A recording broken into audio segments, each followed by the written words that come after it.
Hello, Guru Cody. Today what we're going to be going over is I'm going to show you guys the PT portion of the fighter training. So this is something that I usually introduce at the basic level, level 1 all the way up through the levels, and then we kind of teach the user end of it for instructors. Some history on this. Back in the day, when Tuhan trained us personally, every single technique had a body mechanic and PT associated with it. And so even to this day, and Marlon and Chris can attest to this, it is not uncommon for us to spend hours doing one body mechanic in order to gain the skills to do a single move. So whenever a technical deficiency happens, he always backs it down to these core training mechanics. And so a large part of why we were able to excel so fast years and years ago is the fact that he spent a lot of time doing PT with us. So we're going to introduce you to that. This was our Level 1 fighter training PT mechanics, and you're going to recognize all this stuff from your curriculum. So first things first, I'm wearing the full garb, which is a 40-pound weight vest, 10 pounds, 10 pounds, 5 and 5. Back in the day, we had an 80-pound weight vest, and since I'm not in my early 20s anymore, I am fractionalizing things down to a point where they're sustainable for me. Okay, so don't feel bad if you, like I have beginners go in with no gear and just use a stick for body mechanics. So the whole thing is we don't hurt ourselves, we don't do anything crazy. We're going to be doing impact. We have this here, which is a hurley bat, and we have for swinging, I use a pipe, and then as we go up through the levels, from level 1 all the way up to 5, progressively as we move, the end of this will get longer and there will be more weight attached to the end of it. The way that we run this is I use a timer. Back in the day we would use reps. So it depends on what you're trying to set up for your students, but I start slow. I'll work for a minute so the student can watch me do this under load, and so they can see how it's supposed to be, and then I'll rotate with them and they can do it for a minute. And I guess you would call it almost like a HIT method in training, like high intensity in the sense of just working through a timer and then take a minute off. Minute on, minute off. So Chris and I are going to rotate back and forth. And I'm using a timer on my phone, or a ring timer, like a boxing timer, to keep track. First movement is Kali Yoga, which is, there's my timer. So for 1 minute, I'm going to take this position, I'm going to stretch and work my Abecedario as far as I can. There's my angle 1. There's my angle 2. Full extension, full rotation. There's my angle 3 to the elbow. There's my angle 4 to the elbow. My angle 5 up. My angle 6 down. My angle 7 across. My angle 8. My angle 9. Full extension, nice and slow. Angle 10. 11. Pitchfork. 12. So next, I'm going to do my pulls. So I'm going to follow the same line as my Abecedario, 1, 2, 3, 4. Right now, just isolating lines 1. Chris is going to grab the tip of my stick, the dulo, and he's going to pull on it. My goal is to resist it and pull. There's my number 1. Right here, he's going to pull on it. I'm going to resist it, and I'm going to go through and pull 2. Okay, and I'm just going to 1, 2. Okay, I'm not hurting my back. I'm lining up, and I use my takeoff footwork to move the person. So this can be angles 1, angle 2, going a little lower, angle 3, angle 4.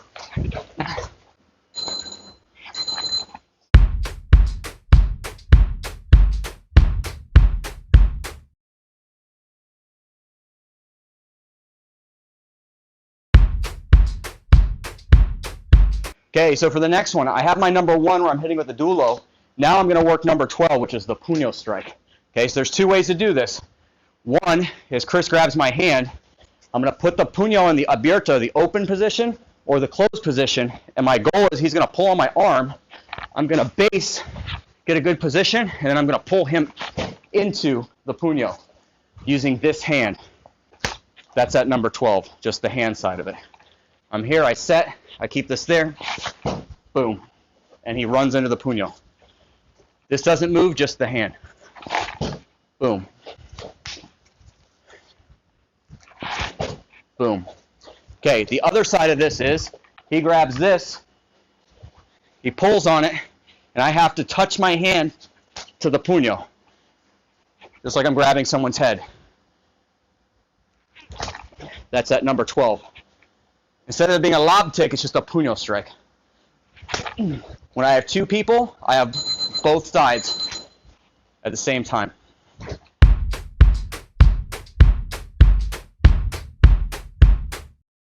Okay, next we have the 4-wall footwork drill. Careful with this. I've seen people knocked unconscious with it. I've seen people get concussions. I've seen people break their hands. So the gist of it is this. This is what we call a hurley bat. And yes, it gives positive reinforcement. Okay, so the idea is this. If you ever want to correct a technique that you're training, the easiest way to do it, albeit a dangerous way to do it, is to add high energy. If you punch a bag all messed up and you do it light, you don't feel it. But if I punch the same bag this way hard, I'm going to hurt my wrist. So we scale the energy up.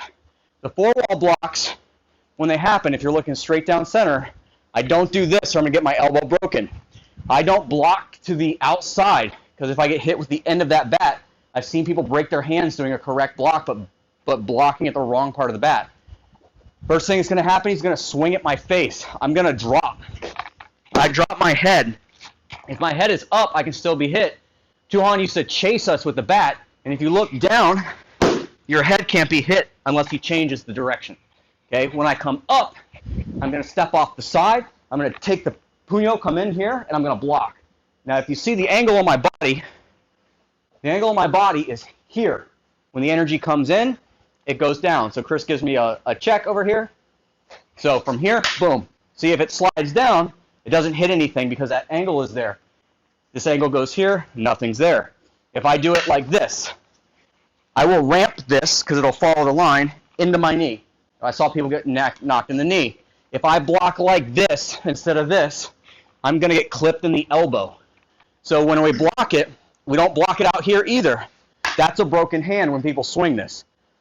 Okay, so when he actually comes in and I block it, I step offline, I ground it, and then I stop the block right here by the middle of his hands, okay? So we're going to run it for a minute. Okay, so here, he swings at the head. Boom, swings at the head. Boom. Boom. Boom. Boom. Boom. Boom. Boom. Boom. Boom. Boom. Boom. Boom. Boom. Or bam. Good. So nice and slow on the technique. He swings at the head. If I go like this, he chases my head, he can hit me. If I go like this and he chases my head, okay, he misses. That's why when I drop, I'm going low. When I pop up, I go on line. He swings at my head, and I angle my body. I go low. There it is, and I angle my body. So when he actually comes low with it, hit, I can just drop it. If it follows the line of energy, it dissipates.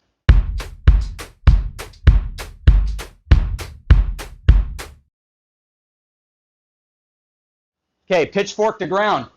Now, if you've noticed, we're using all the stuff from our basic level 1. Pitchfork is here. This move, number 11, okay? So, from here, Chris pushes me on the ground. I'm going to go down. He's going to start hitting. My job is to keep this up. He's going to rotate around me. My job is to spin. When we get one full completion on the spin, I have to keep my guard up and start to get up to my feet. without getting knocked out. Then it's back down.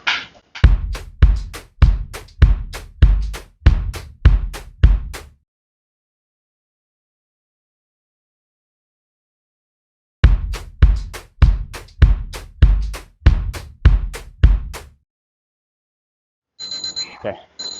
So now I'm going to go for the roll. The roll is I'm going to do a forward front roll when I'm push. When I get up, typically there'll be somebody on that side. I'm going to throw 5 redondos, 4, 5. I'm going to turn, and they're going to push me, and I'm going to roll. Okay? So I'm here. I get pushed. I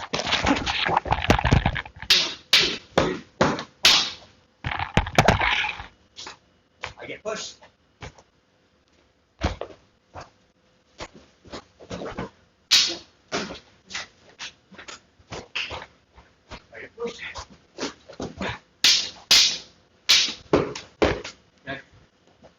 Push.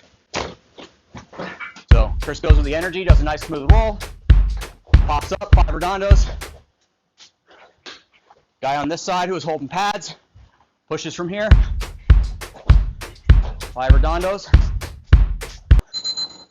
Okay, so next we're going to do the puño pull-ups. 2 positions here. I'm either going to go pinky to pinky, which is like our wrist locks, or I'm going to go pinky to thumb, which is like this, or like this, our lasso position. So when I'm on the ground, Chris stands over here. He's going to get close. I'm going to hook in with the puño. Okay, I'm going to go pinky to pinky. And what I'm going to do is I'm going to pull. He's going to lean back so he doesn't fall over. My job is to basically pull myself up and down. That's 1, 2. 2. Good. Now I can switch from this position to this position on both sides where I have a lasso. And now 3. Okay? So as I'm pulling, what I'm practicing is basically those hooks. I'm bringing somebody in, boom. And snagging onto those blocks. Right? In that part, but we're developing alignment. I'm working on my alignment. Good. See? Easy alignment. Oh, see? Easy alignment. Okay. Cody's working on his alignment. Okay. There you go. Okay, so we have options on that where I can either pull from the puño, the lasso, or the empty hand behind the head to try and hit the head with the puño. Okay, next is a solo exercise, so I'm grabbing something heavy. Okay, we're going to work one-legged squats, but we're going to do them where I come out like this. Okay, what I'm practicing is the mechanic of the redondo. This is an outside redondo. This is an inside redondo. But what I'm going to do is just like in Tai Chi, I'm going to bring it up. We're using yoga. It's like a warrior 3, I believe it is.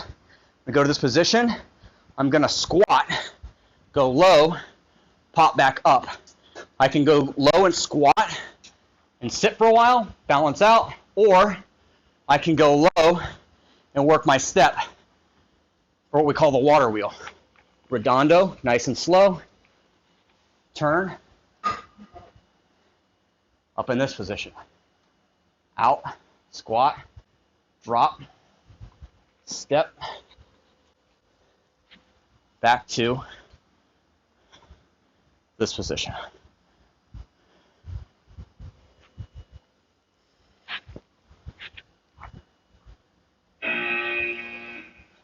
Two, bring it up like a dynamic pull, like a puño. Sink your weight, keep your balance. Shift slowly. Call it plum walking in Tai Chi. There it is. Put your heel down. Good. Now if your heel touches, shift your weight to that foot, heel to toe. Come through with your weapon and drag. There you go. Okay, so now we get into a group of drills where the name comes from Silat. Depending on what style of Silat, you're going to see a lot of different variations of this, but the drill's name is Sagung Labo. So Tuhan has taught us about 3 variations of this for specific reasons that are kind of attached to Puño Mano and FCS. All right, so number 1, we're going to work the pentagon position. So what I'm going to do is the pentagon position is my basic structure here. I have 5 sides. 1, 2, 3, 4, 5. That's basic Puño Mano, okay? We have 2 positions, pentagon and triangle when I spear. Shield, spear. Okay, what I'm going to do is I'm going to ground, and Chris is going to come and he's going to push on me. Now I know that I'm grounded because when he lets go, I don't move. I'm not pushing back. Okay? Now here's the game though. He's going to touch both of my forearms. There we go. And my goal is he's going to pick his front leg up. So now he's leaning on me. And I have to work triangle footwork here. Okay? So I'm going to come up and back. Up and back. Up and back. Okay? I'll know it's wrong because if it's wrong and this happens when he starts leaning on me, you're going to see me move backwards because I don't have good structure. Okay? It looks simple when you're watching it. This is alignment training. Just like a lean on it for a push-up or something, he's just going to lean there. There it is. Now he's practicing grounding and so am I. So I'm going to shift so that I should be able to do basic triangle footwork without moving my upper body and keeping everything grounded. Just like that. That's number one. Okay, I pick the forearms, I lean forward, I pick my leg up. He is the only thing keeping me up right now. So as he switches his feet, if you watch me, if I'm going up and down, it means that the pressure is shifting. The goal is to keep the pressure the same to where it looks like I'm just leaning on a wall. And you can see how as I lean more, it starts to cave the structure. So we do one round of that. Next part of Tsagung Labo is going to be the lower body. I'm not sure how it's going to work with these. So what we're going to do is he's going to get into a stance, like a front stance. Switch feet. I'm going to pick a leg, we'll say left. And I'm going to work my hooks or my anchors low like this. This is just like the form. Yeah, I'm not got enough. There we go. So just like on the form on number one, I can pull off that position, right? So when we see the mano-mano form, you see this, where it's here, you see that, and then the step. Okay, this is that whole subset of mechanics. So from right here, I'll do it on this side so you can watch it. He pushes on my shoulder. When I lean back, I'm going to catch the knee and pull myself back in. And he's going to push again. I'm going to catch, even out, pull myself back in. He's going to push, I catch, I'm going to pull myself back in. Just like that for 1 minute, one round. There it is. So get to where you stop and you're hanging. Then pull back in. There you go. Good. Pull back in. There it is.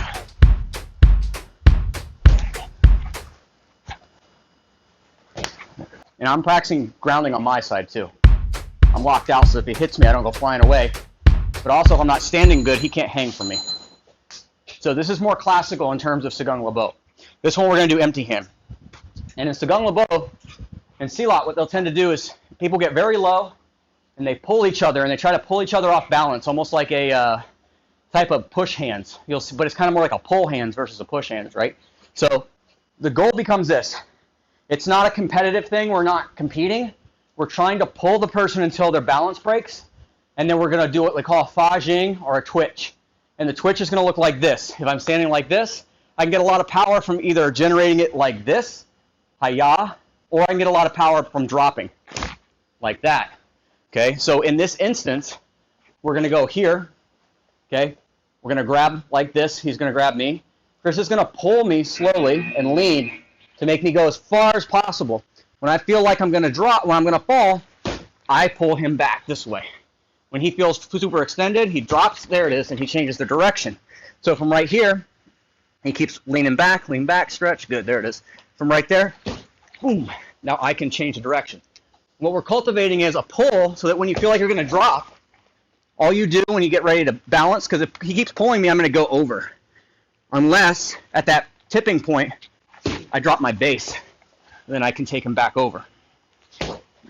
There we go, just like that. Okay, that's Tsagung Labo. Pulling hands, not pushing hands. But if you look at it, how Tuhan looks at it, is he takes a single idea, he makes it three-dimensional, then he starts adding subsystems into it. Okay, so this is all Tsagung Labo seen through the Punyo Mano mechanic, through the Panan Jakman mechanic, which is a type of Sikaran, through the Silat mechanic, okay? It's just an alignment drill where we're trying to keep everybody in that position. Good. Keep going. And grab. Pull. There you go. Good. Low, low, low, low, low, low. There you go. And switch. There you go. Not bad. All right. Okay, so this would all be considered one round. So years ago, the standard was 10 rounds. So we just did 10 minutes. Or you would do 10 rounds straight of each one and then switch to the next module. Okay, and each one of these is super basic in terms of how it's shown. To give you an example of how it all fits together, in the older days, when we were not as kind to our students, but what happened is this started like this, and then it ended in like maybe a guy pushes you to the ground, but he pushes you down weird, so you have to get up like you have to fight from the worst position possible. And all of these mechanics, they lock together. So if Chris has he has this, right? And this would happen quite a bit. Somebody is too fatigued. There wasn't really a number in the beginning. We would just go until we couldn't go and we were too weak to stand. And that's what started the next module. So when he's swinging at my head and I'm going low, at some point, I'm not going to be able to do it anymore because I'm too tired. That's where he would push me over because my structure sucks. And then when I'm on the ground, hold on. There we go, Mike. Now that I'm on the ground, he attacks me. And I have to get back up. So if I can get back up, and let's say I start to get, I'm going to do it. I'm doing good. And he's rotating that way. And all of a sudden, Jason comes by and clips me and throws me on the ground out of nowhere. Yeah. Now the next guy starts hitting me, And this is how people would tag team you to make every one of those things work. Until you could fight in an awful position to get back up. So that when you actually got pushed down again, you could roll successfully to get back on your feet. So if he went to push me, maybe that time when he's coming in to attack me,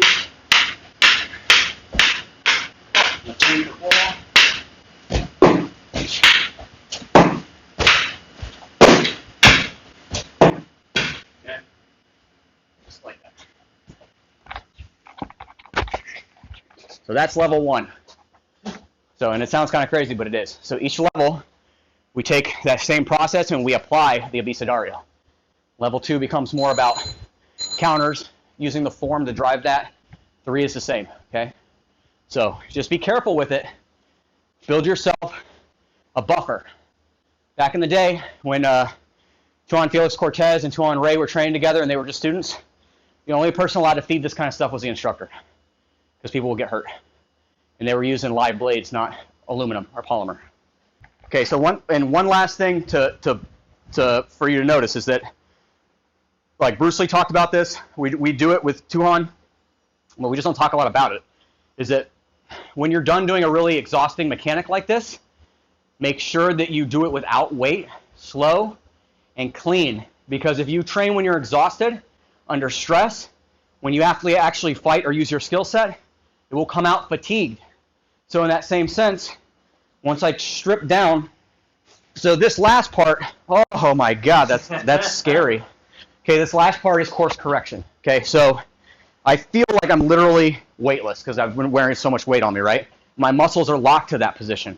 So what we can do is we can now add this position in. I'm going to go slow with proper body mechanics to line it up, okay? That's one way to do it. Another way to do it is to use, grab a stick. I can't believe how light I feel, it's scary. Is to use Sombrata, because our flow set is a representation of these concepts in motion, right? So we just do basic Sombrata, and I'm just trying to focus on keeping good, solid connections. Everything's grounded, everything's clean. And this goes back to the drill of this angling is the same thing as this angling.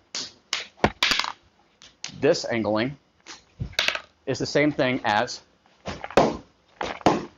that angling. That's why the basics are always those angles. It's this. This whole situation here. Boom. Boom is the same as boom. Right.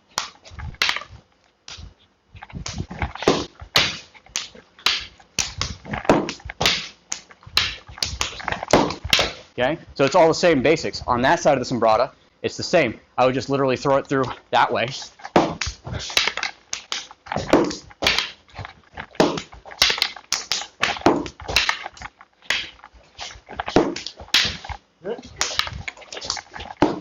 And everything up.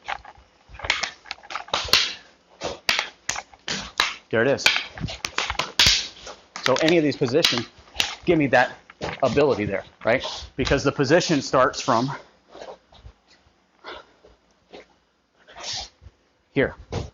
Okay, so one of the things we'll show you is a basic module from Pugno Mano. So now we're going to put it into motion.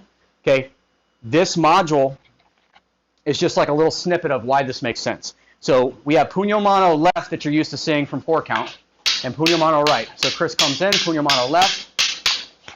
Okay, when it comes out this way, I'm going to swing and he's going to drop. When I come back here, he's going to cut the angle the same way he did for the drill. But here's a trick on Pugno Mano people don't realize. If he pushes at the wrist, it's coming right back because I got forward pressure on it. But if he pushes at the elbow, because that footwork gave him the elbow, he's got twice the distance. So he pushes at the elbow, he drops, I come through this way. Now on this side, when he wants to encapsulate the elbow, when he checks the hand, he rotates the wrist like a wrist lock. You see my body position, how I just went like that? Because my elbow's in line with my hip now. Now he throws it, and look at how I'm locked. He drops, he checks. He checks at the elbow when he wants to throw it out. He drops, he checks. Good. So now we're just going to free flow it where he's going to add that in of his own accord. I'm just going to swing from where he puts me.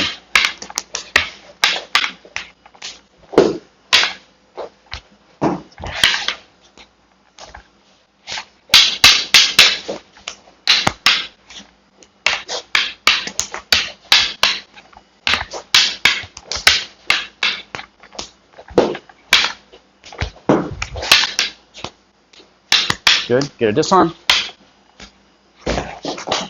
There we go. Good. That's how we plug these body mechanics in. If you don't do the body mechanics training, you can't execute the techniques correctly. You might get lucky or like have a happy accidents, but the mechanics are what allow the techniques to happen naturally.